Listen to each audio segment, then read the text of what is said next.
messieurs, bonjour, bonsoir et bienvenue à un autre épisode des Antipodes de la lutte.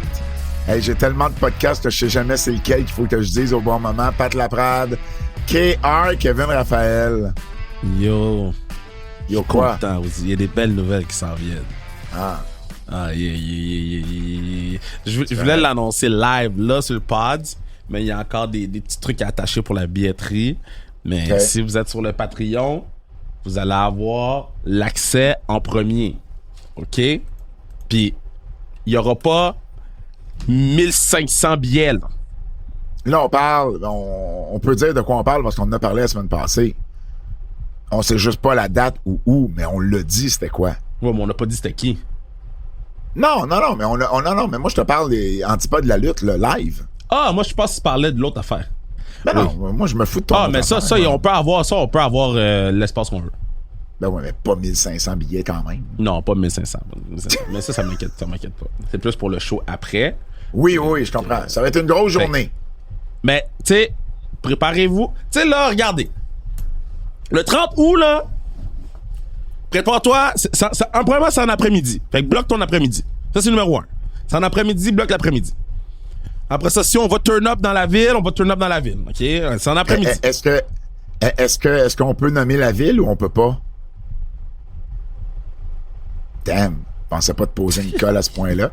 Je vais te poser une autre question. Est-ce qu'on peut dire dans quelle ville ça ne sera pas? C'est pas à Coinsville. Non. OK, tu vas pas aller plus loin que ça. Damn. Dans une ville majeure au Québec. Ouais. Fait que, je vous dis, regardez, moi, je vous fais votre starter pack, là. Okay? C'est pas Longueuil. Bloque ton après-midi. Non, c'est vraiment pas Longueuil. OK, bloque ton après-midi. Non, c'est pas Longueuil. Bloque ton après-midi au complet. OK? Prépare-toi, ça se peut que t'ailles un peu de voyagement. Dépendamment, t'habites où dans la province. Dépendamment, tu viens d'où. Ça se peut que t'ailles un petit voyagement, mais... T'auras pas allé au Saguenay ou en Abitibi, là. Non. Ouais, c'est tout dans un quadrilatère. C'est ça qu'ils disent? Ouais. Non. Mais c'est correct, c'est pas grave. C'est tout faisable. Genre, c'est un allée de Tesla, là. J'ai pas besoin de mettre de l'électricité dans la Tesla pour me rendre. Non, oui, effectivement. Dis de même, t'as raison. Bon. Mais faut que tu reviennes, par contre. Ben, ça dépend. Si t'habites déjà dans la ville, t'es bon. C'est bon. Après ça. Ouais. Après ça. Là, ça va être très, très, très, très, très serré. Fait que ceux qui veulent, il va y avoir un meet and greet. Pour la première fois, on fait un meet and greet dans un de nos sans restriction chrono. Ce meet and greet-là est seulement 1 heure. Fait que faut t'achètes tes billets d'avance pour le meet and greet. Après ça, nous, les Antipodes de la lutte live, c'est seulement 1 heure. Fait que faut que tu Puis après ça, tu peux prendre le seulement complet. 1 heure? On va juste prendre des questions? Ben, on va avoir un invité puis des questions. On a l'invité en invité? Ben, c'est ton boy, c'est pas mon boy. C'est mon boy? De quoi tu parles? Ben, l'invité qu'on voulait inviter. Donc, c'est pas l'invité que toi t'invites? Sous notre Antipode? Ouais, non? Non, lui, on va avoir cet invité-là sur un autre podcast. C'est pour Keybook. OK. Mais je sais pas de quel invité tu parles. J'aime ça qu'on parle, là. Ça n'a aucun sens. Quelqu'un qui nous écoute en ce moment, il n'y a aucun plaisir. Non, il y a du plaisir, il essaie de déchiffrer. C'est comme un escape room. C'est comme un escape room auditif. Commence à faire des liens dans sa tête. Je sais pas s'il va se rendre à 3. Mais je comprends pas de quel invité tu me parles. Fait que je vais oublier à faire des invités. Ouais. Mais visiblement, à 1 heure, ça va être beaucoup. On veut répondre aux questions, mais ça va être beaucoup des questions. Ouais. Puis on va parler de notre temps à TVA Sport, puis on va parler de nos débuts à Netflix. Ça va être concentré là-dessus, là, cet antipode-là. Ouais. Parce que c'est l'antipode qu'on vous a pas donné plus tôt cette année, là. Exact. C'est vraiment genre on dit tout, mais on a quand même un temps très serré pour le faire. Là. 1 heure. Ouais. Après ça, c'est le show. Oui. Puis après ça, c'est le party. OK. Fait... Et on couche là-bas? On couche là-bas ou on couche chacun chez nous? Ben, vu que c'est en après-midi, moi, je pense que je vais revenir, là. Ah, ouais. Tu sais, vu que c'est en après-midi... Ah, shit, je suis en train de donner des hints. moi, je viens de réaliser que c'était pas une question qu'il fallait que je pose, parce que visiblement, si le show était à Laval, je coucherais pas à Laval. Je l'ai réalisé trop tard. Ah, shit! Ah, c'est comme ça, en tout cas, j'espère que ça sera pas annulé parce qu'il y a une tempête de pluie dehors. De quoi? OK. Mais non, mais ça sera pas dehors? Je le sais. Je donne des indices. T'essaies de mislead les gens? Non! Ah, t'es juste cave. T'as pas compris. Une tempête de pluie dehors. J'ai dit, j'espère juste que ça sera pas annulé parce qu'il va y avoir un orage dehors. Mais pourquoi il y a Qu'est-ce qui a été annulé? Qu'est-ce qui a été annulé récemment? Parce qu'il y avait un orage. Tu le sais pas? Non? OK, il y a plein de monde qui te crie la réponse en ce moment. Qu'est-ce qui a été annulé à cause d'un orage? Un orage, là. Genre avant hier, bro. Un orage avant hier. Un orage, man. Un orage dehors, là. Hitler, fucking tonnerre, boum, Jake boum. Cargill, là, dehors. Un orage. Oui! Papa, c'est pas le bord l'orage certain, là. Attends, il y a 2 jours. Fait qu'on était dimanche? Non, le 23. Lundi. Parce que toi, tu kayfabes qu'on enregistre le 20. Qu'est-ce que de toute façon, même si je kayfaberais pas 2 jours avant, ça donne pas dimanche. OK, mais lundi, il y avait quoi? Il y avait rien? C'était la veille de quoi, lundi, Kev? La veille de la Saint-Jean? OK. Qu'est-ce qui a été annulé? Ils ont cancellé la Saint-Jean? Tu sais pas ça? Non? Ils ont pas cancellé le show de la Saint-Jean pour vrai? Parce qu'il pleuvait? Ben, tu sais, en fait, là, je vais être obligé de te dire où, là, parce que visiblement, tu sais pas de quoi je parle, là. Non, mais c'est... OK, mais j'y vais, là. Sur certaines plaines, mettons. Exact, tu savais pas? Ils ont annulé le show de la Saint-Jean sur la plaine? À une demi-heure de tout commencer, ils ont tout annulé. Impossible, impossible, Pat. Non, mais il y avait des gros orages, là, ça avait aucun sens, là. Ah, ouais. Tout le monde à qui j'ai parlé qui était là m'ont dit une chance qu'ils l'ont cancellé, là. OK, c'était dangereux, là. Ben là, t'imagines, t'as les 2 pieds dans l'eau parce qu'il mouille trop, puis il y a un éclair qui arrive. C'est une Christie de bonne idée. Puis il y avait des vents, puis tout. Mais non, mais il y a un éclair qui arrive. T'es pas dans un bain, esti, man? Les 2 pieds dans l'eau. T'as les 2 pieds dans l'eau sur le gazon. Mais admettons, là... Okay. Pourquoi tu penses qu'on joue pas au golf quand il y a des orages? Pour les mêmes raisons. Pourquoi tu penses que les gros tournois, quand il y a des éclairs puis du tonnerre, ils arrêtent tout? Moi, je suis pas sûr, c'est parce que tu peux pogner un choc électrique, là. Ben, OK. Non, c'est juste... Moi, je pense pas que c'est la conductivité de l'eau dans le gazon qui peut te donner un choc, non, là. C'est sûrement juste la visite. Ben oui, mais... OK, toi, je m'excuse, mais... je te dirais que la personne qui pensait que le bois devenait mou sous la pluie. Fait que, tu sais, je te dirais, garde-toi une petite gêne sur tes connaissances scientifiques. Cela dit, effectivement, ils ont tout annulé. Tout c'est annulé. Triste, ça. Virginie a travaillé, puis ils ont juste tout cancellé. Ah ouais. Ah, ouais. C'est juste sad pour les gens de Québec, man. Ouais. Ben, les gens de cette place-là.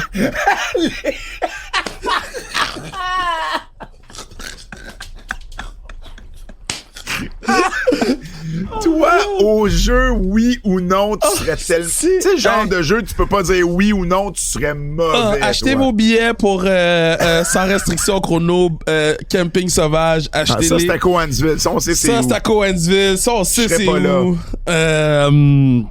Puis, achetez vos billets si vous voulez comprendre les histoires pour les prochaines journées. Ouais. Ah, j'ai mal à la tête. OK. Ah, les nouvelles. On a des nouvelles, Kev, de l'autre Kev, Kevin Owens. Ah, comment il va? Kevin Owens était sur le podcast What Do You Want to Talk About de Cody Rhodes. Ah, faut que je l'écoute. Et il a confirmé, en fait, qu'il se faisait opérer, puis c'est très bientôt. Il se fait opérer à la mi-juillet. Donc, puis après ça, il y a convalescence. Après ça, convalescence, là, tu sais, tout dépendamment comment le neck fusion je suis content pour lui, par exemple. se fait. C'est une information que j'avais là depuis un peu de temps, mais bon, évidemment, tu sais, c'était pas à moi à parler de ça. Puis, il en a parlé avec Cody. Puis, ce qu'il a dit aussi, c'est que pendant longtemps, il n'y avait pas de mal au cou du tout. Tu sais, on le voyait là, faire quelques activités. On l'a vu faire, tu sais, être au Hall of Fame puis tout ça.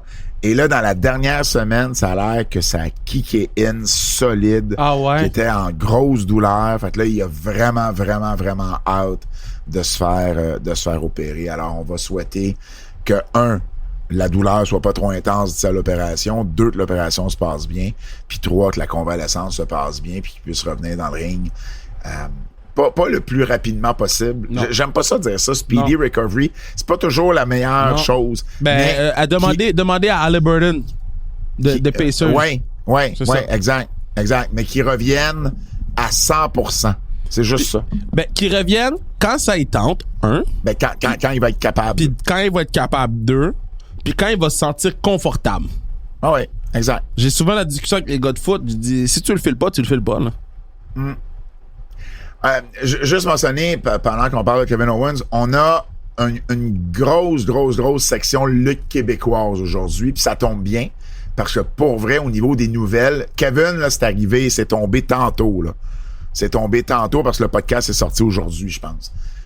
C'est très léger au niveau des nouvelles, tu vas voir, là. C'est peut-être un des antipodes où on a le moins de nouvelles. Puis j'en ai gardé pour nos nouvelles en extra. Fait qu'on on va pallier parce qu'on avait une grosse section de lutte québécoise à faire. Fait que tu vas voir au niveau des nouvelles, c'est un petit peu plus léger. T'as-tu la nouvelle au Japon? Oui. OK. Ben, ça dépend laquelle, mais elle est dans les... ben, à moins que tu veuilles en parler ici. Mais sinon, je l'avais mis dans les dans l'extra.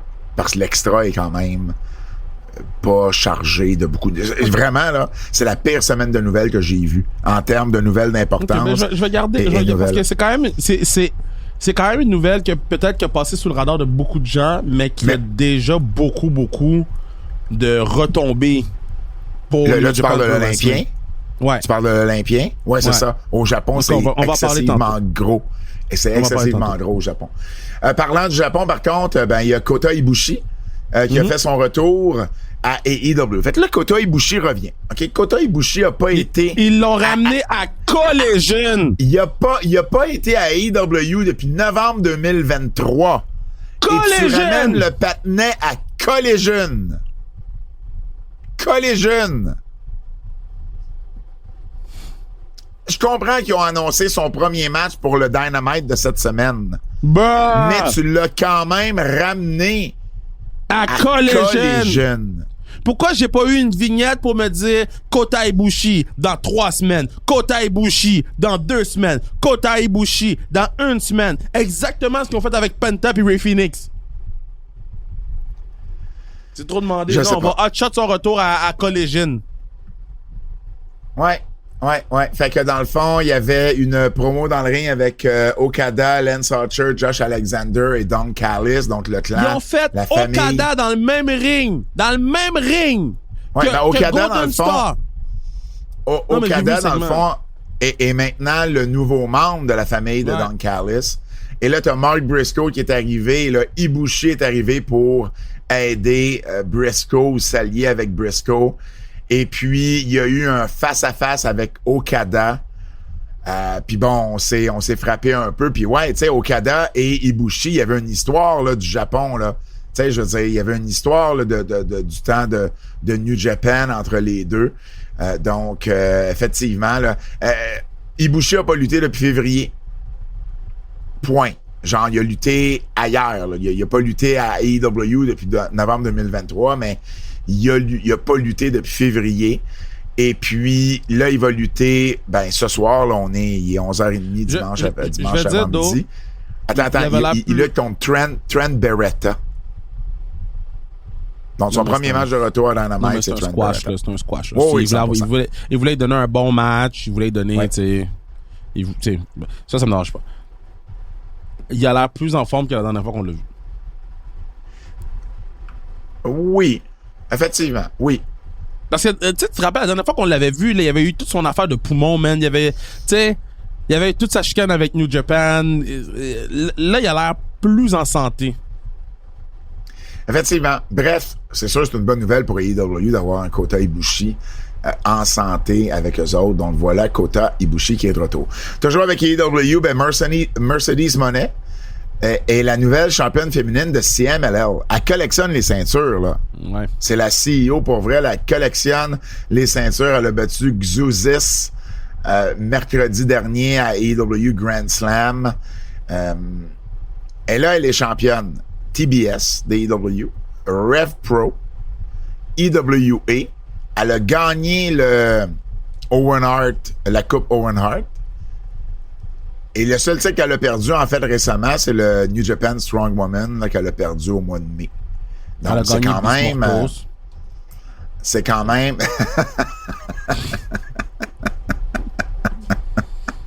Ça, c'est un peu drôle. Je connais quelqu'un qui a aussi gagné Beast Mortos dans le passé. Puis j'ai envoyé un texto pour... je peux pas le dire. J'ai envoyé un texto pour lui dire qu'elle était maintenant... elle était maintenant... amie avec Mercedes. Sœur de Beast avec Mercedes Moné. Oh my God!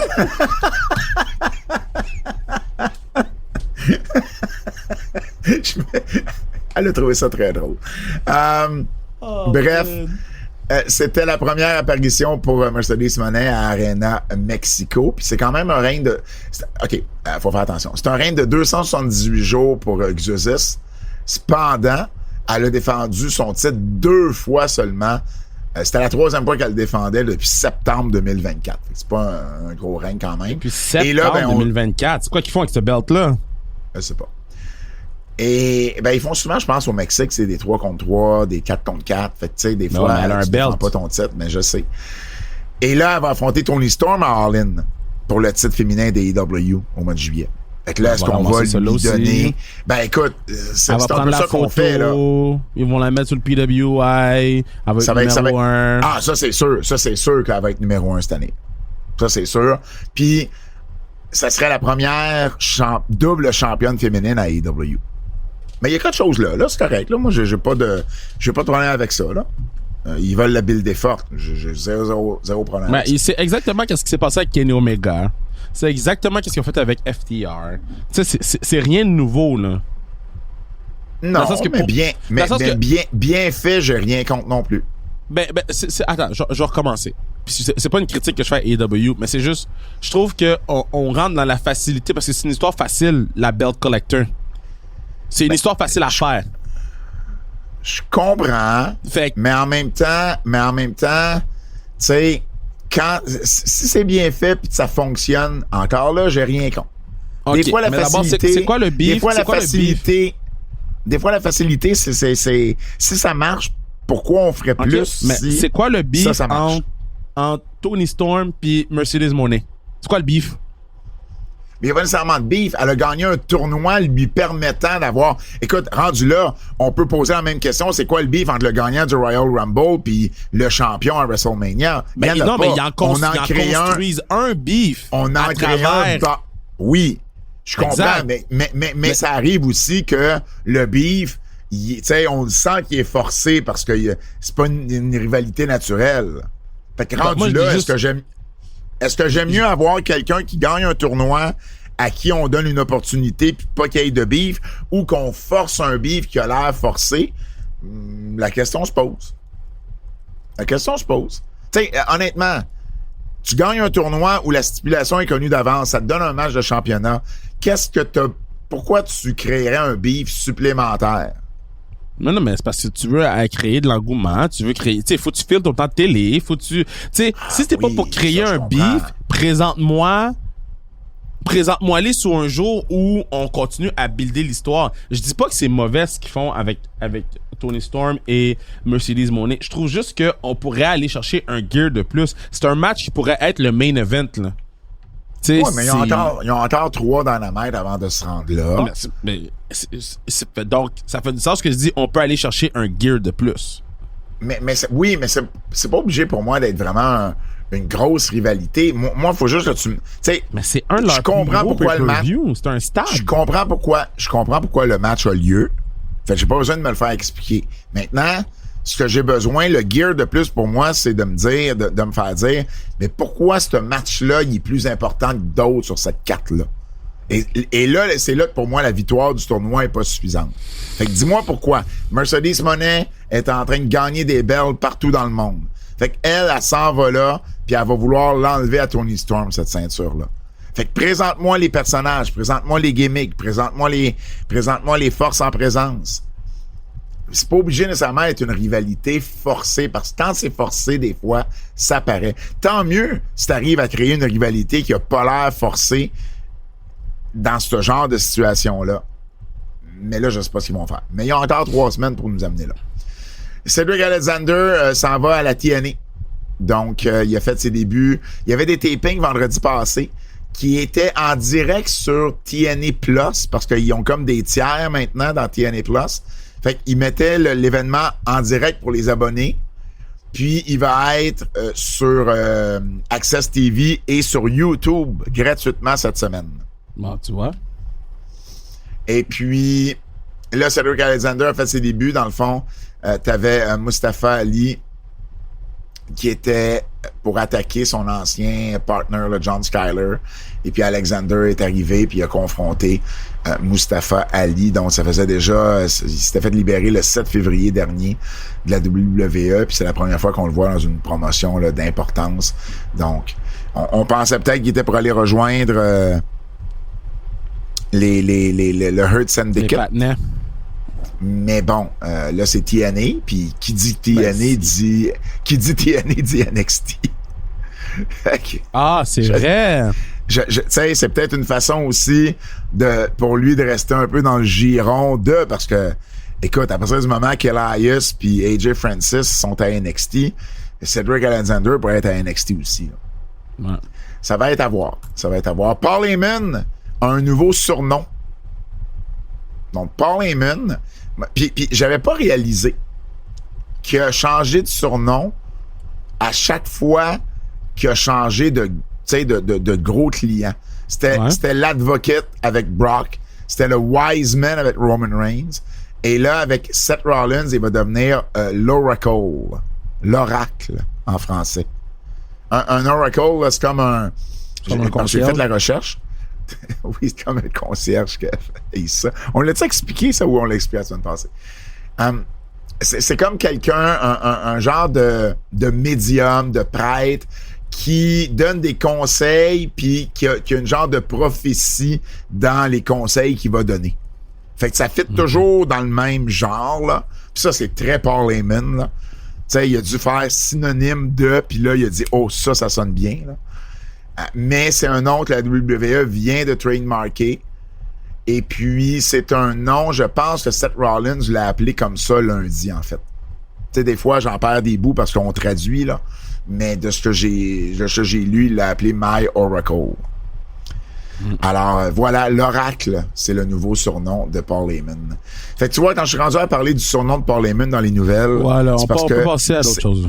On peut, on a un peu de temps, là. Je savais pas combien de temps on aurait avec notre intro. Des fois, on s'étire.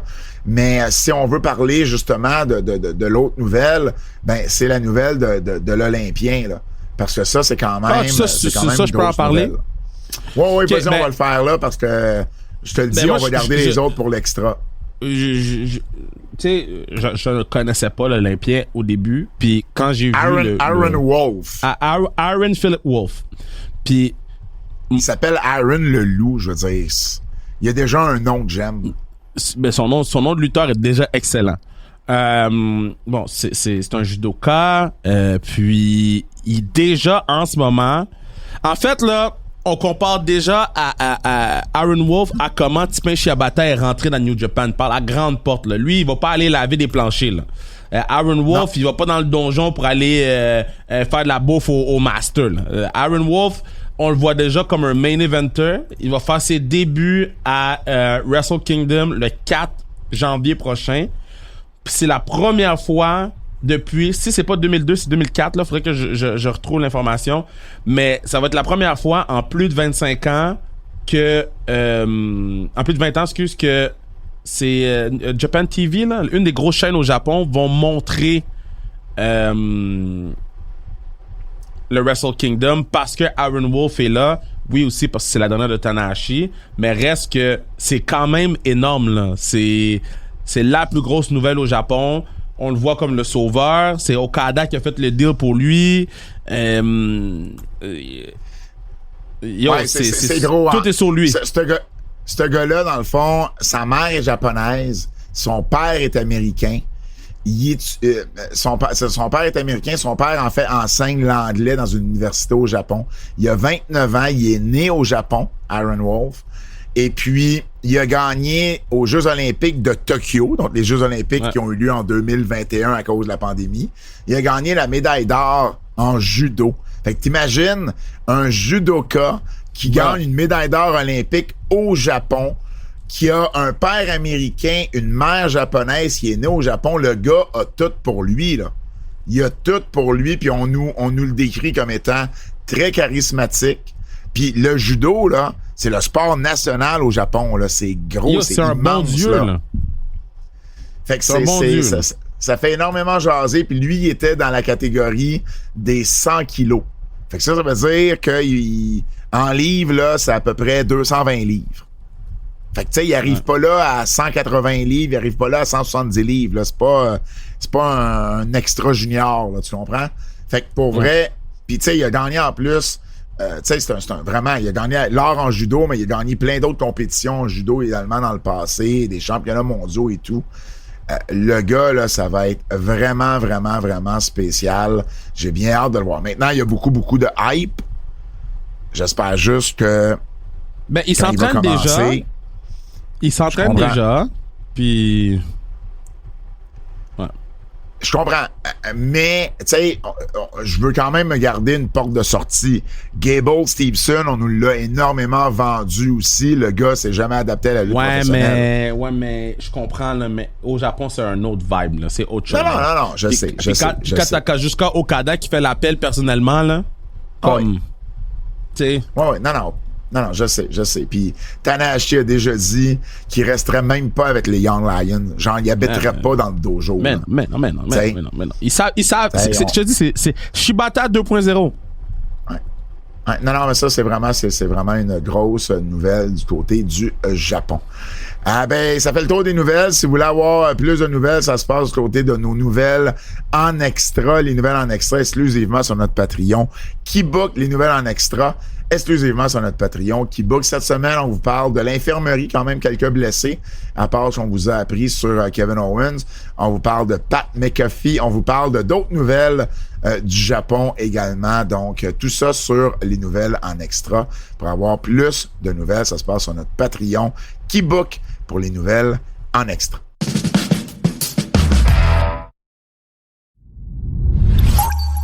Lutte québécoise. On recommence. Lutte québécoise. Laissez pas tranquille. Lutte québécoise, Kev. C'est vraiment mon plus gros segment Lutte québécoise depuis qu'on a un segment Lutte québécoise sur les antipodes. Je me rappelle pas la dernière fois que j'ai vu 3 shows de lutte dans la même fin de semaine. Puis je veux parler de ça, mais il y en avait 2 autres que j'ai pas assisté parce qu'on en avait parlé la semaine passée. C'était pas mal pour bien des promotions, le dernier show d'importance de la saison ou de l'été. Mais juste avant ça, j'ai eu un détail sur les billets vendus autant à la NSPW qu'à la GPW, les 2 gros shows qui se sont déroulés le 14 juin dernier. Parce que j'ai eu des rapports de billets, là, tu sais, pas juste qu'est-ce qu'on annonce, j'ai vu des rapports. Alors, je vous partage ces chiffres-là. Du côté de la NSPW, on avait 2228 billets distribués. Donc, 2144 payants et 84 billets gratuits. C'est ce qu'on a eu comme vente. Maintenant, du côté de la GPW, ils ont annoncé 3435 billets. Et là, moi, c'est là que j'ai posé des questions et on m'a donné le rapport. Et sur le 3435 billets distribués, c'est 2835 payants. Et il y a eu 3007 billets qui ont été scannés à la porte. OK. On a donné... pourquoi on parle de 3435? C'est qu'on a donné 600 billets gratuits. sais, je t'avais dit, il y a quelques semaines, la GPW, moi, ce qu'on me dit, c'est qu'il y a énormément de billets gratuits. Il y en a eu 84 pour 2228 à la NSPW. Il y en a eu 600 pour 3435 à la GPW. Donc, mais moi, je respecte ça pareil. Le ratio est vraiment plus élevé. Ouais, mais donc, au final, non, mais attends. Donc, au final, le nombre de payants est à peu près 600 de plus qu'à la NSPW. Par contre, c'est sûr qu'on a distribué beaucoup plus de billets que de gens qui sont venus. Le 3007 là, sur place, là, c'est souvent l'information qu'on n'a pas. On n'a pas toujours l'information. Puis ça marche même dans les grosses ligues. Là. Ce qu'on a, là, ce que la Victoire de Montréal, ce que le Canadien de Montréal va sortir comme chiffre, c'est toujours le nombre de billets distribués. À la lutte, c'est la même chose. Ce que Wrestle Ticket fait, c'est le nombre de billets distribués. Ce qu'on a rarement, c'est le nombre de billets scannés. Combien de monde ont franchi le tourniquet cette journée-là? Et là, ben, du côté de Gatineau, au centre Slush Poppy, il y en a 3007.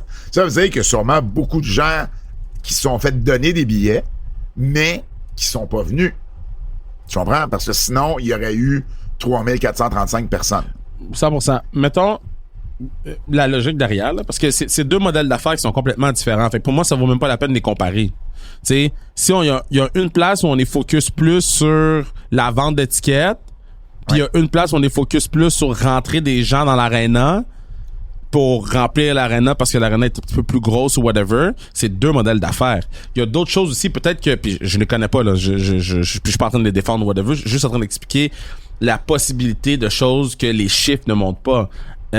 Si je prends la classique KR, par exemple, j'ai les commanditaires qui nous donnent des montants, puis moi je leur renvoie. Je prends par exemple ACQ, là, quand on était à Boisbriand. Moi je leur renvoyais 50 billets à l'ACQ.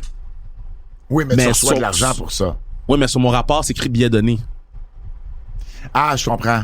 Je comprends. Parce que je leur envoie en billets de faveur.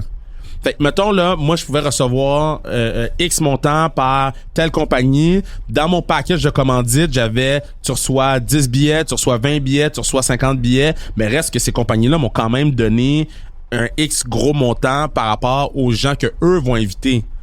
Parce que moi, j'ai pas accès à ces gens-là, c'est dans leur compagnie à eux, tu sais. Fait que oui, c'est bon de savoir ces chiffres-là, mais ça c'est pas le cas.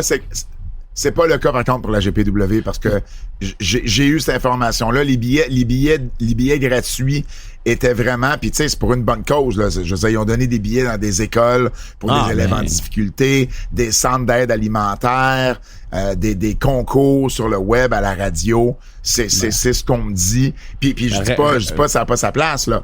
Je veux juste dire qu'au final, je comprends certains qui pourraient dire le 3435 est trompeur parce qu'au final, il est pas trompeur. Ben oui, parce que mais non, ils se sont pointés. Non, ils sont pas pointés, il y en a 3007 qui se sont pointés. Tu comprends, c'est ça, c'est là que je te dis que c'est trompeur. Non, tu m'as dit il y avait 3400 personnes. Non, 3435 billets distribués. Ça, c'est des billets qui sont sortis de la machine. Excuse-moi, je pensais que tu me disais 3700. OK, oui. Ben, mettons, il y a 3007 qui sont pointés. OK, oui. Quand je dis 3007, c'est 3007. 007. Je pensais que c'était 3700. OK. Mais la mettons, deuxième là, personne à qui je dis ça, qui pense ça de même.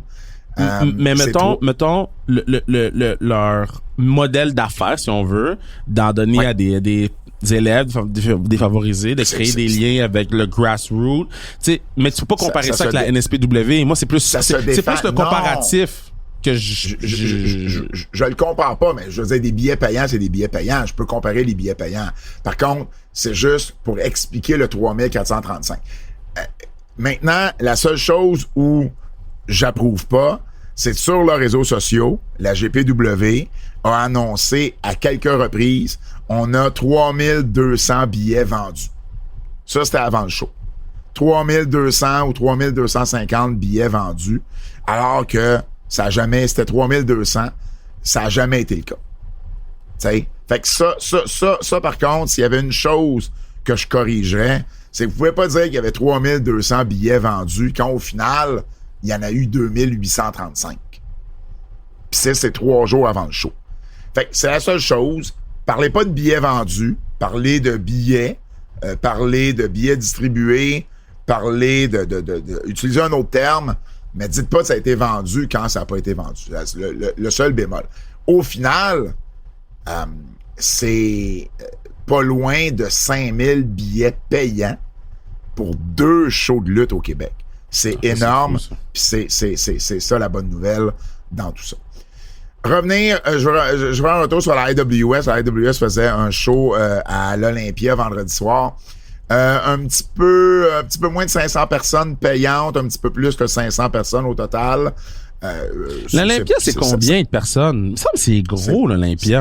C'est plus que ça. C'est plus que ça, mais c'est pas... Je l'ai déjà vérifié l'information, puis là, je me souviens pas. Mais je peux essayer de te dire ça, là, mais il en rentre plus. C'est... Ouais, ben là, ça dépend de la configuration, là. Mais, tu sais, on me parle de vite de même, là, ça dit 2438.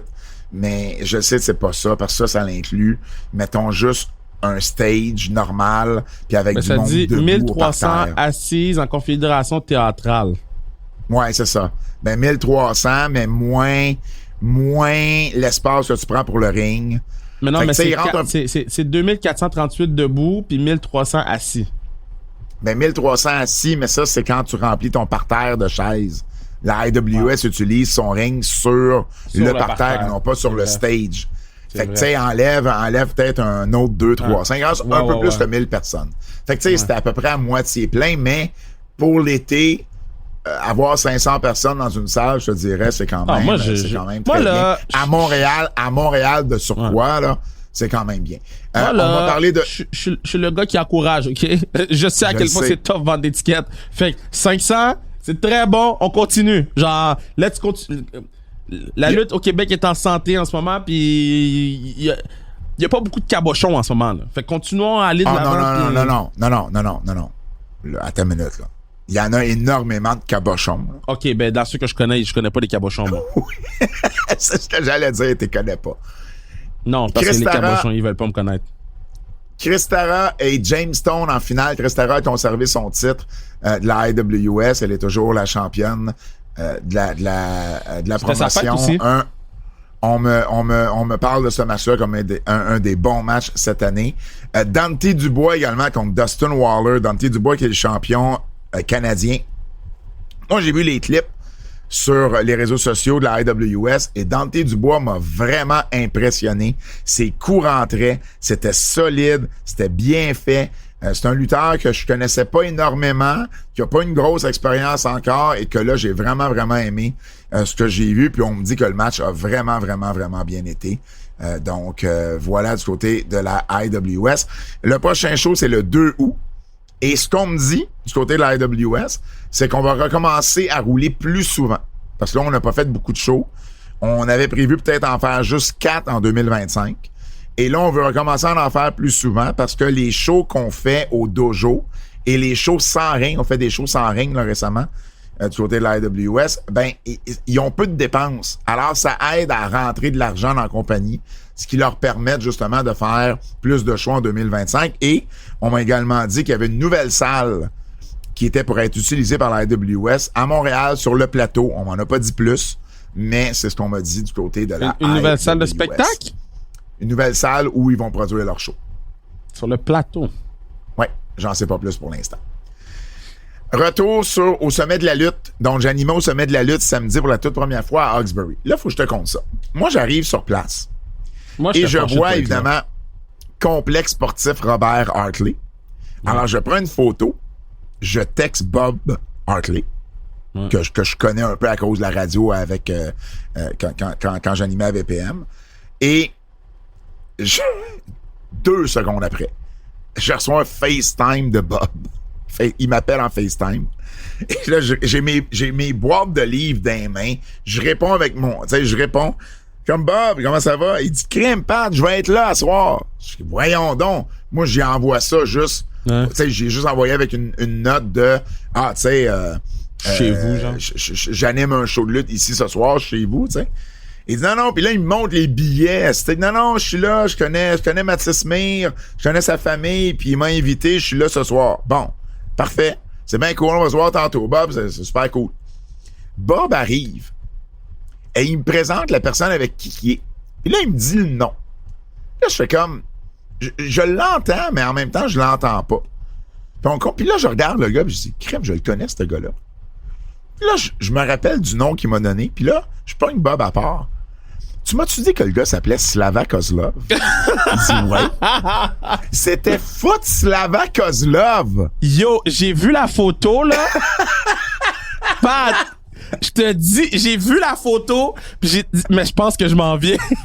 Je pense que je m'en viens à Hawkesbury. Alors, imagine-toi la scène. Je suis dans le vestiaire. Mais explique pourquoi Slava Kozlov était là, premièrement, là.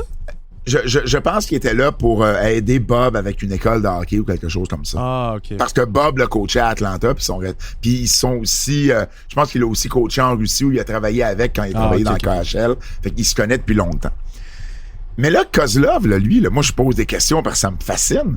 Il a jamais vu de lutte en personne de sa vie. Il a vu ça à la télévision. Il connaît le Rock puis Hulk Hogan, puis c'est tout. Stone Cold savait même pas c'était qui. Fait que finalement, Bob, il a dit, on va aller voir de la lutte, il va prendre une bière, là. Ça va être... Écoute, fait que là, imagine la scène. On est dans le vestiaire des arbitres. Tu sais, dans un aréna, le vestiaire des arbitres, c'est pas le plus grand des vestiaires. Ouais. Il y a PCO, Frankie the Mobster, moi, Bob Hartley puis Slava Kozlov. What a time. Et là, à un moment donné, Kozlov me donne son sel. Il dit, pourrais-tu prendre une photo? Et il a pris une photo avec PCO et Frankie. Il voulait une photo avec les deux lutteurs. Ça m'a fait mourir. C'est donc ben fou. Je sais. Je comprenais pas ce qui se passait. Je comprenais vraiment pas ce qui se passait. Oh man, que c'était drôle. Mais là, écoute bien. Puis tu sais, quand j'anime, là, tu le sais, moi, j'en fais toujours un petit peu plus. Toujours un petit peu plus parce que, tu sais, c'est plus fort que moi. Puis bon, je sais que ça vient avec le contrat. Ceux qui m'engagent savent qu'ils n'ont pas à s'inquiéter quand j'anime. Et là, moi, il y a un segment où Bob, il vient juste avant la finale, il vient dévoiler la nouvelle ceinture. OK? Mais là, je sais comment ça marche, là, un show de lutte, là. Puis là, je me dis, OK, clairement, il y a personne qui va aller chercher Bob, qui est assis dans la foule. Fait que moi, si je dis, alors, pour présenter la ceinture, Bob Hartley, par le temps qui s'en vienne, ça va être fucking long. Fait que moi, je prévois les choses d'avant. Je demande à un gars de sécurité, écoute, tout de suite après ce match-là, peux-tu aller chercher Bob, l'amener en arrière, on va lui faire une petite, tu sais, on va le faire sortir par les rideaux quand même, là, c'est son aréna, là. Tu sais, on va lui donner quelque chose de plus. Il dit parfait. Fait que là, je pense à un moment donné, je dis, oh shit, ça serait cool qu'il y ait une petite musique. Fait que là, je m'en vais voir le DJ, puis je dis, on a-tu quelque chose de hockey, quelque chose? Fait que là, on s'entend sur la toune La soirée du hockey, Hockey Night in Canada, qui est bien straight, là, tu sais, mais juste pour lui donner au moins un petit thème. Je m'en vais voir Bob, j'y explique tout ça. Il dit parfait. Fait que là, le gars de sécurité l'amène en arrière et tout. Moi, j'arrive dans le ring. Et puis, ben, évidemment, bon, blablabla, je l'annonce. Puis là, pendant que Bob s'en vient vers le ring, je me dis, ah, shit, ça aurait été cool que Bob juste remercie la foule. Aztec, tu sais, c'est à Hawkesbury, c'est chez eux, c'est son aréna. Fait que là, je baisse comme le micro, puis je dis à Bob, tu peux-tu au moins remercier la foule? Il dit, ouais. Fait que là, je lui donne le micro. Il a fait un 30 secondes bien tight. Tu sais, c'est un pro, le Bob, là. Un 30 secondes bien tight pour remercier la foule, puis le sport est encore vivant à Hawkesbury, puis merci d'être là. Il dévoile la ceinture, il me donne la main, puis là, il me dit à l'oreille, fait que là, je débarque, puis je rembarque après, là. Puis là, moi, je sais pas ce qu'il me parle. Je comprends pas pourquoi il me dit ça. Je débarque puis je rembarque après. Fait que chacun me disait, hey, merci Bob, c'était vraiment cool. je comprends pas ce qu'il me dit. Fait qu'il débarque. Et là, j'annonce les deux. Puis le champion, c'est Frankie. Fait que Frankie est en deuxième. Puis là, je suis à l'extérieur. Et Frankie vient me voir. Puis juste avant de faire le tour puis rentrer dans le ring, il dit, tu laisseras le micro sur le ring. Mais le show est long, là. Je sais qu'on est en retard sur le pace. C'est la finale, mais je sais qu'on est en retard. Fait que c'est pas vrai de m'a laissé un micro à Frankie le Mobster juste de même, là. Je le connais, Frankie, là. Je le connais, là. Fait que j'attends qu'il fasse son tour. Et là, il vient me revoir, puis il me dit, tu sais, il vient pour prendre le micro. Puis là, je voulais y parler. C'est pour ça que j'ai gardé le micro. J'ai dit dans l'oreille, j'ai dit, le show est long. OK? Le show est long. Hey, ça va prendre juste 2 minutes, j'ai quelque chose avec Bob. C'est quoi? Alors, il fait une promo disant qu'il sait pas c'est qui Bob Hartley, puis il sait pas pourquoi. Puis fait que là, il dit, Bob, là, viens ici, là, faut qu'on se parle. Fait que là, Bob revient. Mais ça, moi, je le sais pas, ça arrive, là. Il l'a dit à Bob, mais il l'a pas dit à personne d'autre. Ah, je fait que là, Bob revient. Bob, là, quand j'y ai dit qu'il était pour monter dans le ring, il m'a dit, y a-tu des marches? J'ai dit non. Puis ça me tue, tu sais comment ça me tue, un ring, pas de marche, parce que il dit calique avec mes hanches, avec mes hanches de plastique, ça sera pas facile. Fait que là, Frankie l'a fait remonter une 2e fois dans le ring, esti. Mais je suis sûr que Frankie était pas au courant, là. Et là, il fait une blague disant que pour lui, il y a juste 2 coachs au Québec. Il y a Reggie Dunlop pis Stan des Boys. Lui, je sais pas tu sais, toi, je sais pas t'es qui. Et là, il se met dans la face de Bob. Il pousse Bob. Une bonne poussée. Bob le repousse. Puis là, il y avait Frank Milano à 4 pattes en arrière de Frankie. Là, Frankie est tombé par-dessus. Puis le match a commencé. J'ai sorti Bob de là. T'sais, là. Rendu là, je comprenais ce qui se passait, puis je l'ai joué. Là. J'ai sorti Bob de là. La foule a capoté. Ça a été un super... T'sais, ça a pas duré 2 minutes. Là. Ça a duré un bon 5 minutes, tout ça. Là. Mais c'est pour la bonne cause. C'était Bob. Ça a eu un pop. Mais non, mais correct. C'est Bob Hartley là, qui prend 10 minutes s'il veut. Là. Ben oui. Fait que ça a été un cool moment. Drea Mitchell est devenue la première championne féminine d'au sommet de la lutte. Sinon, dans les matchs qui ont retenu mon attention, Rich Swann était là contre Junior Benito. Ça a ouvert le show. Comment ça a été, ça? Bon match. Très bon match. Pas match of the year candidate, mais très bon. Frankie de Monster... comparer ça à des match of the year candidate, man. Non, pour le Québec. Moi, je compare ça pour le Québec. Non, je sais, mais... Je te juste dire qu'il sera pas sur ma liste. C'est tout. C'est pas grave. Frankie the Mobster contre Frank Milano en finale aussi, ça a bien été. Frankie a gardé son titre. Puis TDT vrai, avec là, PCO. On dirait que c'est peut-être une question... C'est peut-être une conversation pour le Patreon, ça. OK. Mais gardons-le pour le Patreon. TDT et PCO contre Mitch et les Wonder Boys aussi, ça a bien été. On parle de 340-350 personnes au total, donc pour cool. Bravo les boys, Mathis, Mouton, bravo. Très, très bien. Retour sur la NWC. J'étais pas là, c'était Massacre de la Saint-Jean, c'est le gros show hardcore, le gros show extrême de l'année du côté de la NWC. Et j'étais pas là, il y avait quand même une bonne foule, mais il y a 2 choses qui ont fait jaser pendant tout le week-end dans Lutte au Québec. C'est 2 matchs en particulier ou deux moments. Moi, je suis tellement content de pas être dans ces conversations-là. Ça a fait jaser partout à Lutte au Québec. Kev, c'est même pas c'est quoi. Dans tous les vestiaires j'ai été dans 2 autres vestiaires le lendemain, puis on en parlait le soir même, en fait. Le samedi soir, j'en entendais parler. Il y a eu un ladder match à la NWC entre Frank Evans et Sonic Seb. Premièrement, le ladder match était en pre-show. Ah! Un ladder... Attends, non, mais parce que, excuse-moi, je voulais pas faire ça. Je veux pas que les gens soient fâchés contre moi. Fait que je m'excuse. Personne va être fâché. Mais il y avait un ladder match en pre-show. C'est Pat Laprade, OK? Oui, c'est ça. Un ladder match en pre-show. Mais mettons que t'oublies, c'était en pre-show. Il y a eu un spot, puis je t'enverrai la clip. En fait, je pourrais t'envoyer la clip pour que tu puisses le voir là. C'est vrai. Ouais, j'ai ça ici. Attends, je vais t'envoyer la clip. Parce que les gars sont sur le dessus de l'échelle. Et puis, à un moment donné, ils viennent pour tomber à l'extérieur. Puis à l'extérieur, il y avait comme 3 planches, une par-dessus l'autre sur des chaises. Et ça, c'était l'idée de base. Et là, les gars, dans l'après-midi, ils se sont fait dire, ouais, les planches sont trop épaisses parce que les planches ont été utilisées. C'est des planches de ring et non pas des planches de plywood, là. C'est des planches de ring à travers qui sont plus épaisses. Des planches de ring, c'est épais. Alors là, ils se sont fait dire dans l'après-midi, vous en mettez 3, les chaises vont juste glisser en dessous, ça va s'écrouler, vous passerez pas par-dessus, vous passerez pas dedans. Fait que là, il y en a un des 2 qui a décidé de scier un peu les planches. Aïe. Et ça a donné un résultat. T'as la clip en ce moment. Pèse sur play. Oh my God! Ouais. Puis je te conseille de le réécouter en focusant un des deux lutteurs, parce que les deux tombent pas de la même façon. Ben non, il y en a un qui est resté pogné sur... Il y en a un qui monte les planches complètement et l'autre qui tombe tête première sur les planches. Sont-ils corrects, là? Oui, ils sont corrects. C'est impossible qu'ils soient corrects après le saut qu'ils ont pris. Je te jure, c'est un miracle. J'ai parlé à un des deux gars, sont corrects. Puis t'as l'arbitre, dans le fond, qui est là, qui, lui, fait absolument rien pour tenir l'échelle, qui ballotte lorsque les gars tombent à l'extérieur.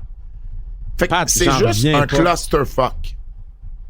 Juste un clusterfuck. Faut faire attention quand on travaille avec des échelles, des planches. C'est là que ça peut devenir dangereux, là. T'sais, prenez des précautions. Assurez-vous que l'arbitre soit au courant de votre spot, que l'arbitre tienne l'échelle. Juste là, ça va faire une différence. Parce que veux pas, quand tu viens pour te donner un élan puis que l'échelle tombe en dessous de toi, t'auras pas le même élan. Je le sais. Je pense que j'ai écouté la clip 3 fois, là. Moi, je suis rendu à plus que ça. Mais mettons, OK. Moi, je critique pas la lutte au Québec, tu le sais, là. Moi, je veux même pas m'embarquer dans ces affaires-là. Là. Oui. Je vais même pas avoir de ces discussions-là. Oui. Rentrez pas dans mes DM. OK? Parce que je vous dis, si vous rentrez dans mes DM, vous allez voir l'autre Kevin, puis vous voulez pas le voir, lui. OK. L'autre chose qu'il y a eu dans ce show-là... Attends, j'ai une critique. Okay. Oui. Tout ça pour dire que j'ai une première critique sur la lutte au Québec. On était-tu vraiment obligé de tirer le corps du patinet pour faire le pin? C'était le finish. Mais pas tabarnak. C'était le finish. WWE, il arrête des matchs quand les gens ils se blessent, là. Oui, mais là, heureusement, ils sont pas blessés. Mais non, mais il se fait tirer. Ah, je sais. Sur le corps du patinet. Si le patinet, il se lève pis il tombe dessus, fine. Mais il se fait tirer pour se faire mettre sur le corps du patinet. Je sais. OK? Dans le même show. Ah non, attends, je veux finir mon shit. Parce que ça, c'est la sécurité des gens, là. Oui. Puis c'est le plus important là-dedans. Je suis pas en train de critiquer du booking, je suis pas en train de critiquer des compagnies, je suis pas en train de critiquer rien. Mais s'il faut que tu traînes quelqu'un pour le mettre sur le corps de quelqu'un d'autre, ben c'est peut-être parce que la personne n'est peut-être pas apte à le faire elle-même. Fait on peut juste s'assurer que tout le monde est correct à 100%. À 100 000% avant même de penser à une affaire de lutte. Moi, c'est juste ça. Ces lutteurs-là au Québec font pas assez d'argent là, pour aller se faire mal. Là. C'est tout. Autre, dans le même show, il y a un lutteur, Voltage, qui... c'est un show extrême, là. Je vous le répète, là, c'est un show extrême. Et Voltage s'est mis du barbelé comme en couronne sur le dessus de la tête. Mais du vrai barbelé, là. Du vrai barbelé. Et il s'est fait donner un coup de guitare en feu. Mais pas genre avec le bas ou genre le fond de la guitare, dossier, là, ouais. Le dossier, sur le côté. Impossible. Fait que la couronne a comme parti. Et là, il y avait, et là c'est graphique, je m'excuse, mais il y avait de la peau qui pendait. Il y a eu besoin, je pense, de 12 ou 15 points de suture. Je t'envoie une photo. Non, j'en veux pas. Tu l'as déjà. Ben, je t'envoie la photo. Je vais delete toute notre conversation pour pas l'ouvrir. Non, Non, mais on voit pas ça. On voit juste la cicatrice une fois qu'elle est faite, là. Mais ça va juste te donner une idée. Ça, c'est la cicatrice après les événements avec les points de suture. Tu l'as-tu? Moi, je vais t'envoyer une photo. Dis-moi si c'est trompeur, la photo, OK? Pourquoi tu m'envoies une photo? Tu l'as vu? On voit plus jamais les affaires de même, esti. Ouais, mais c'est juste pour vous dire, faut faire attention. Faut pas faire du hardcore n'importe comment. Pis c'est pas fait pour tout le monde, du hardcore. Puis là, je suis pas en train de dire que c'est pas fait pour eux autres. Je dis juste que c'est pas fait pour tout le monde. Bully Ray il disait, tu sais, les gens voient du hardcore pis sont comme, ça c'est facile à faire. Puis ils voient pas l'art derrière faire du hardcore. Tu sais, il y a une raison pourquoi il y a des Sadman, des Sabu, des Onida, parce qu'ils ont master l'art de faire du hardcore. Fait que, c'est dégueulasse la photo, man. Pour de vrai, là. Ça m'écoeure, c'ti.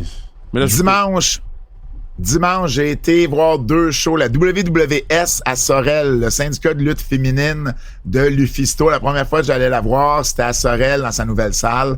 59 payants, un petit peu plus la dernière fois, 70 au total. Une belle salle. Il faisait chaud parce que c'était en après-midi, là. Tu sais, souviens-toi ton show au Centre Horizon en septembre l'année passée, comment il faisait chaud. Mais l'affaire qui s'est passée, Kev, c'est que quand je suis arrivé le match. Moi, j'adore notre segment Lutte au Québec. Je le sais. Le match a commencé. Le show était commencé parce que j'ai été pogné le traversier à Berthier pour aller à Sorel. Parce que je voulais pas pogner le tunnel. Fait que là, je suis arrivé, le show venait de commencer. Et là, je vois que Michael Bisson est assis première rangée avec la sœur de Lou pis son chum à elle. Ah, la photo que Jen a postée? Oui. OK. Alors, moi, je vois qu'il y a une chaise de libre à la gauche de Mike. Je suis comme, mais je suis pas pour le laisser s'asseoir tout seul. Alors, Mike et moi, ancien promoteur de Femme Fatale, on est première rangée. La première fois qu'on va voir la WWS. C'est ça? Non. On savait pas comment agir. Pourquoi? Vous êtes dans ma cave. On est jamais première rangée, Mike et moi. Jamais. Moi, j'écoute les shows, là. Genre le dos à côté sur un mur loin, là, je me rappelle pas la dernière fois j'ai été première rangée pour un show de lutte au Québec. Mais je comprends pas. Je comprends ça. Pas. Je comprends pas comment agir. Chris t'applaudis quand t'applaudis pis t'applaudis pas quand t'applaudis pas? Non. Ben non, parce que tu veux pas applaudir, t'as l'air d'un marque. Asti, vous êtes des bébés là, man. Quand quelque chose est bon, quelque chose est bon. Fait ça a l'air, en tout cas, des commentaires qu'on a eu des t'as filles l'air d'un Mark. Est-ce que vous êtes bébé là? Des commentaires qu'on a eu des filles après, c'est qu'on a no-sellé le show complet. Ben là! Parce qu'on savait pas quoi faire. Puis là, on n'a pas volé la place de personne. Il y avait juste personne en première rangée. Mais non, là, mais si c'est bon, c'est bon. Est-ce que, man, t'applaudis? Ouais. J'ai répondu à quelques reprises, là, quand on m'adressait directement à moi, là. Tu sais, j'avais pas le choix. Lou, à un moment donné, s'adressait à moi, j'ai répondu. Mais quand sinon, c'est bon, c'est bon! J'ai gardé mes interactions très, très, très minimum. Puis Mike aussi. Puis là, on n'osait pas se jaser trop parce qu'on voulait pas avoir l'air de deux gars qui jasaient du show. Mais des fois, on se jasait d'autres choses en regardant le show. Hey, pour vrai, on a eu un malaise pendant 2h30 de temps. Mais c'est fini. Plus jamais je m'assois en première rangée. Dude, je te jure, là, j'ai le goût de vous... Puis j'adore... Tu sais que j'ai pas de vue avec Mike, là. J'ai le goût de vous roaster, là, parce que... Tabarnak! Oh non, man. J'étais vraiment les États-Unis ont bombardé l'Iran. Mais Pat Laprade pis Michael Starr, ils savent pas comment agir en première rangée d'un show de lutte féminine. Hey! Oh, man, c'était tough. Oh, c'était tough. Hey, man! C'était tough. Oh, my God! Il y a Drea Mitchell à Money qui nous a regardé et qui nous a dit des choses comme « Applaudissez, you like me ». Puis j'ai juste répondu « We used to ». Oh, my... Ben non, mais elle était heel. Puis tu sais quoi? Puis Lou a fait une prise à un moment donné. Puis elle a dit « La Prade, hein? Comment t'appellerais ça en français, cette prise-là? » Ah, c'est bon, ça. J'ai pas répondu. Mais tout ça pour dire que si ça ramène pas Femme Fatale, je suis piste. Moi, je suis là pour le retour de Femme Fatale, OK? Dernier show que j'ai vu durant ma fin de semaine, c'est Battle War, dimanche soir. Peut-être un petit peu moins de monde que d'habitude, mais ça, c'est l'été, là, c'est habituel pour Battle War, il n'y a rien de majeur là. Mathieu Saint-Jacques et Chris Tara, j'ai adoré le match, puis non seulement ça, j'ai adoré l'histoire parce que tranquillement, on s'en va avec d'autres choses avec mon oncle Saint-Jacques, qui est son personnage à Mathieu là-bas. Puis à la fin du match, il a serré la main à Chris, il a dit, tu sais, tu m'as surpris, tu sais, tu m'as donné une meilleure bataille que je m'attendais. Gros respect à la fin. Les gens ont aimé ça. Et à un moment donné, ben Mathieu est venu prendre la ceinture à Thomas vers la fin du show. Et les deux se sont regardés. Mathieu a redonné la belt à Thomas. Et on commence à teaser Thomas contre Mathieu. Okay, so et ces deux gars-là ont jamais voulu s'affronter. Ils l'ont déjà fait à leur début CRW, genre devant 20 personnes. Mais c'est la place idéale pour ça parce que ça fait longtemps qu'ils n'ont pas été en équipe à Battle War. C'est mon oncle Saint-Jacques. C'est pas Mathieu Saint-Jacques à Battle War. C'est là qu'il a développé ce personnage-là. Même à ça, OK. S'il y a une place où c'est pour arriver, ça va être là. Même à ça. Quand ceux qui ont écouté le podcast avec Mathieu Saint-Jacques et Zach Patterson, quand on est à sa restriction, savent. J'ai dit, il n'y a pas beaucoup de marquee match-up au Québec. Marquee. Ouais. Le genre de match, là, que tu mets juste ce match-là sur la carte, m'a calisse du reste. Ouais. Au Québec, il n'y en a pas tant que ça. Parce qu'on voit beaucoup les combinaisons à gauche puis à droite, dans heel, face, tout ça. Les faufounes, c'est pas assez gros, boys. I'm telling you, boys. On appelle ça les fouf en passant. Les faufounes électriques, c'est pas assez gros, boys. I am playing, boys. Si vous faites Mathias, Mononcle Saint-Jacques, contre Tom. Come on, man. C'est ça, je suis là. C'est Pat. Puis là, on va être première rangée, puis on va applaudir, c'est sûr, je suis là. Je serais pas première rangée. Mais c'est sûr, je suis là. Ça, là. En tout cas, je vous dis, faites-le, prenez votre temps. Ah, prenez votre temps, là. Prenez votre temps, puis... Ça sera pas le mois prochain, là. Non. Prenez votre temps. Prenez votre temps. Allons voir les shows pour voir la chose se développer. Ouais. Puis quand vous allez nous le donner, assure-toi déjà une place. Cause I wanna see that shit. Ça pourrait être la rivalité de l'année en 2025, hein. Mais, il y a rien d'autre. Ouais. Il y a absolument rien d'autre. On a fait une demi-heure sur la lutte québécoise, c'est la première fois que ça arrive. Je suis vraiment content parce que c'est des bonnes choses. Puis c'était super intéressant. Je vais me lancer des propres pour le faire, mais je trouvais que c'était plein d'affaires super intéressantes. Ça faisait longtemps que j'avais pas vraiment fait un week-end de lutte québécoise. Fait que je suis content de l'avoir fait. Je sais que le temps file, mais je veux faire au moins un coup de cœur parce qu'il faut absolument en parler. Coup de cœur. Je veux juste qu'on parle d'un coup de cœur, Kev, parce qu'il faut absolument en parler, on n'a pas le choix. Le pipe bomb promo de John Cena. T'en as pensé quoi? Je le mets dans les coups de cœur parce que je pense que c'est plus positif que négatif. Peut-être que ça aurait dû être dans les avertissements. C'est le seul coup de cœur avertissement qu'on fait. Qu'est-ce que t'en as pensé? L'idée était bonne. Tu sais, un match contre R-Truth, table, s'assoit, pipe bomb. Maintenant, ce qui détonne du pipe bomb de John Cena puis du pipe bomb de CM Punk, c'est que c'est CM Punk qui parlait. C'était Phil Brooks qui parlait dans son pipe bomb à lui. Oui. Dans le pipe bomb de John Cena, c'est John Cena heel qui parlait. Fait que cette authenticité-là, on la perdait un peu.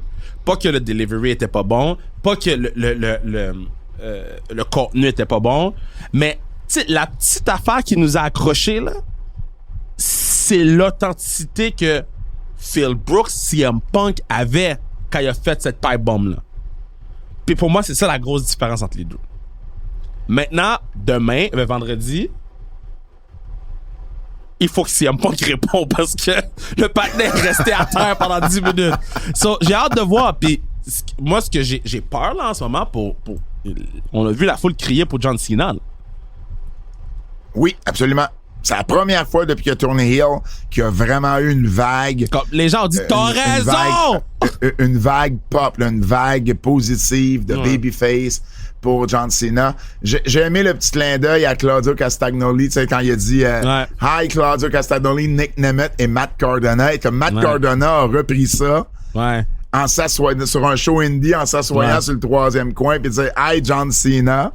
Puis il y avait genre 3 millions de vues sur la clip, là, la dernière fois que j'ai checké, là, c'est fou. Puis écoute, pour vrai, bon réflexe de Matt Cardona d'avoir fait ça, là. Mais big shout-out à Castagnoli qui a posté une tasse, un truc de café, là.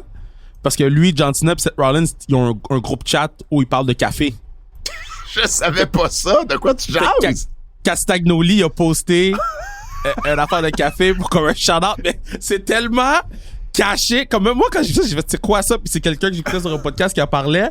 J'ai fait, c'est drôle, man. Un groupe chat de café. Parce que Seth Rollins et Castagnoli ont un café ouais.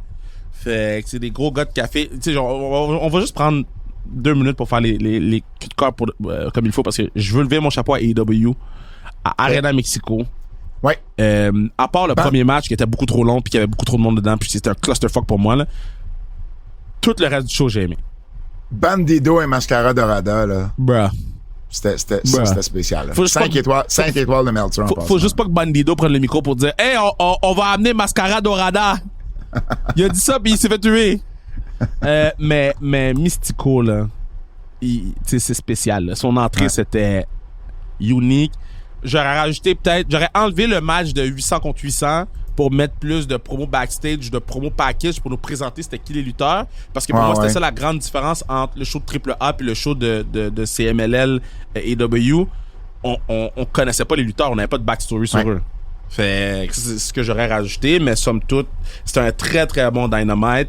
On a eu un très très bon main event de Raw cette semaine. Puis c'est ça. Je trouve que on a de la belle lutte là. Juste revenir sur AEW un instant, ça a été le Dynamite le plus écouté depuis le mois d'avril 2024, depuis plus d'un an. Et même ça, c'est 736 000 viewers. Mais en plus, c'est le meilleur 18-49 depuis juillet 2024. C'est le meilleur 25-54 depuis avril. Et ça, c'est sans compter ceux qui l'ont écouté sur Max. Ouais.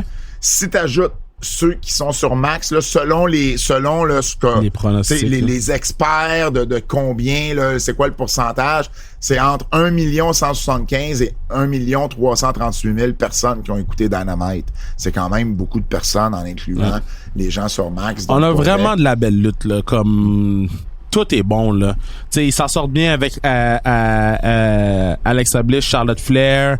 On s'en sort bien avec Stéphanie Vaca, Roxanne Perez, le angle avec Judgment Day, Raquel. Tu sais, Jade Cargill, c'était pas nécessairement facile son match cette semaine. J'ai hâte de voir comment elle va s'en sortir avec Asuka. Tu sais, je trouve qu'on place quand même bien nos pions. NXT, c'est tout le temps bon, selon moi, là. NXT, c'est tout le temps bon. Si vous écoutez pas NXT, vous manquez quelque chose. Puis au pire, écoutez-le avec nous. Puis pour moi, le MVP de NXT en ce moment, c'est Jasper Troy. Il est partout. Il était partout cette semaine. Jasper Troy, bro? Le gars, il avait de la misère à faire un rolling, là. Ouais, mais bon, il y a une bonne présence. C'est encore un peu compliqué dans l'arène aussi, par contre. Je sais pas, mais il y a une présence. Il a fait un match. Ah oui, non. Puis il trébuche pas quand il monte sur le apron. Ça, on est bon. C'est tout. Prédiction, Night of Champions. On prédit quoi? Il y a Night of Champions en fin de semaine. Oh, tough. On travaille, nous. Voyons, tu l'as déjà oublié. C'est heure spéciale, c'est à 13h samedi. Ceux qui veulent, by the way, veulent voir comment ça se passe, les horaires de Netflix, allez écouter le Patreon vers la fin. Le Patreon sur Money in the Bank. On a fait un spécial Money in the Bank 2011. Moi, je l'avais jamais vu. Non, j'avais jamais vu Cena et Punk. Je l'ai vu pour la première fois cette semaine. Et, oui, à un moment donné, on est parti parce que ton cerveau, il a pris un détour à un moment donné. John Cena défend son titre incontesté contre CM Punk. Cena garde ça? Ben oui. Jacob Fatu défend son titre des États-Unis contre Solo Sikoa. Si on garde pas ça sur Fatu, c'est parce qu'Iku Leo rentre, puis là, on commence une famille autour de Solo. Ouais, mais non. Histoire, ouais. Ça se pourrait, ça. Ça se pourrait. Sami Zayn contre Karrion. Je vais le donner à Solo. Je vais le donner à Solo, moi aussi, à cause de ça. Il devait y avoir AJ Styles contre Dominic Mysterio pour le titre intercontinental. Mysterio est blessé en ce moment. Il est blessé ou il se marie? Je le sais pas. J'ai pas entendu. Moi, j'ai vu des photos de mariage. Fait que je sais pas si c'est vieux ou si c'est récent. Je pourrais pas te dire. Là. J'avoue, j'ai pas fait des recherches exhaustives là-dessus. On a remplacé le match par Sami Zayn contre Karrion Kross. Ouais. Sami gagne ça? Oui, facile. Ou Karrion le bat? Non, Sami gagne. Mais éventuellement, Sami s'en va heel. Là. On s'en va vers ça. Là. Parce que là, il arrive pas à gagner son championnat. Il va finir par tourner heel parce qu'il va être fâché. Là. C'est là qu'on s'en va avec Sami. Groupe. Quoi? C'est Sami qui gagne. OK. Genre, Randy Orton... c'est en 2004 qu'il s'est marié. OK, bon, faites pas ça. Randy Orton contre... Il s'est pas marié en 2004. Ça fait pas 21 ans de 2024. Hey, là, ma mathématique marchait pas. 2024. Randy Orton 2004, contre Cody il était Rhodes. en custody battle. Randy Orton contre Cody Rhodes, finale du King of the Ring. Ça va être Cody, là. Ouais, je pense que oui. Queen of the Ring, Asuka contre Jade Cargill. Ils vont sûrement le donner à Jade. Non, ça va être Asuka. Moi, je pense qu'ils envoient Jade pour la belt. Fait qu'ils vont y faire gagner ce match-là. Moi, je pense que c'est Asuka parce que ils nous teasent trop Asuka puis Io. Ouais, mais Jade pourrait choisir l'autre championne. Pourrait choisir Tiffany. Ben, Tiffany est pognée avec Nia Jax puis Naomi. True. J'y vais quand même avec Jade. Je sais pas comment ils vont faire ça par la suite, mais j'y vais avec Jade. Le quiz.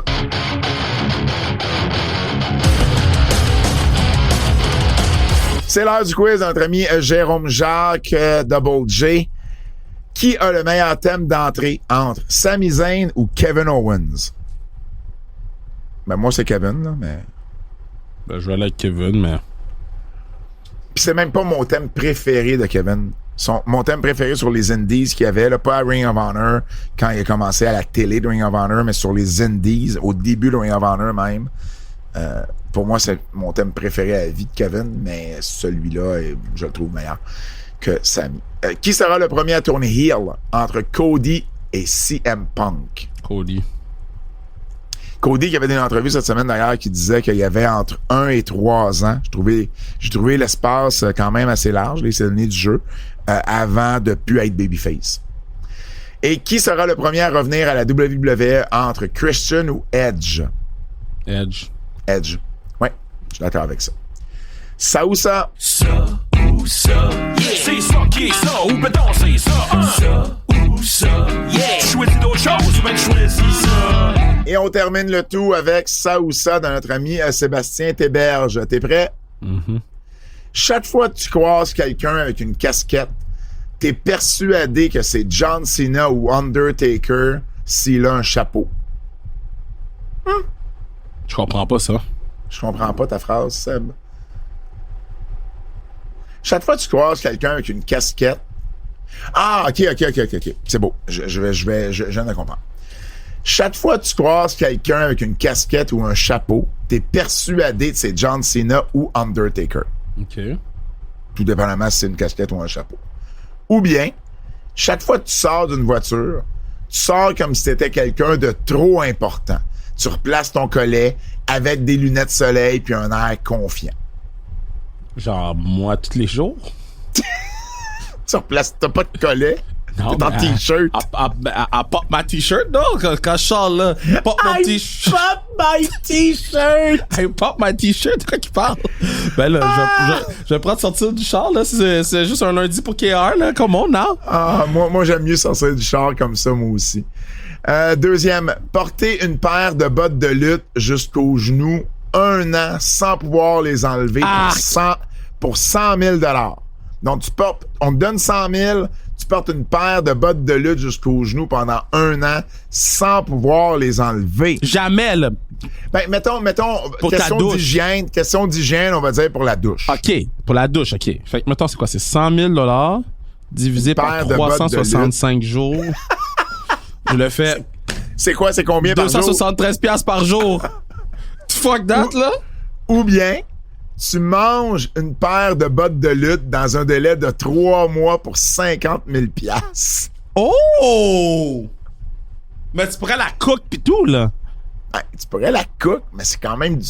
Ah, wesh! Non, mais mettons, tu mets ça dans un pâté chinois, ça paraît pas, là. OK, mais 50 000 $ pour 3 mois? Ouais. Fait que ça fait, mettons, 50 000 divisé par 90 jours, c'est 555 $ la journée. Fait que, mettons, là, tu prends 2-3 bouchées par jour, tu fais 755 $. Puis, mettons, tu peux le faire en dedans de 3 mois, tu peux le faire en 1 mois, ouais, au pire. Ouais, c'est ça. Tu fais 50 000. Mais oui, mais tu manges une paire de bottes de lutte. Moi, je pense que qu'est-ce que je ferais? Je broierais les bottes. Je broie, là. Tu broies les bottes. Mais oui, mais c'est pas comestible. Non, on s'en calisse. Tu broies les bottes. C'est pas des petites bobettes mangeables. Non. Bro! Y a pas de fraises là-dedans, là. T'achètes pas ça chez Séduction? Voyons! Crime! Honnêtement, m'a mangé des insectes avant de manger une paire de bottes de lutte. Mais quand t'as dit bobette mangeable... Bobette mangeable? Bro! Bro! Voyons! Moi, je prends les paires de bottes pour 100 000 $. Ah, moi, je vais pour le 100 000, là. OK. Et le dernier. Une fois par semaine, tu dois faire une boot au visage de quelqu'un. mais cette personne pense que c'est quelqu'un d'autre qui l'a fait. Ah! Je prends ça, 100%. T'as pas de billes. M'en fous, je prends ça. Ah! Ou bien... Je kickerais déjà. Ou bien, attends une minute, tu manges un spear de Goldberg chaque semaine, mais 1000 $ est distribué pour une œuvre de bonne charité par spear. Ma calisse. Tu donnerais... OK, fait toi, t'aimes mieux donner une boule au visage de quelqu'un puis t'en tirer indemne que de donner 52 000 $ dans une année à une œuvre de charité. T'es donc bien une mauvaise personne. Yo, le spear fait en sorte que je me rends pas à 52 semaines. Je vais peut-être me rendre à 4 semaines. Je vais réutiliser ton argument de Kurt Angle. Le spear d'un monsieur de 58 ans?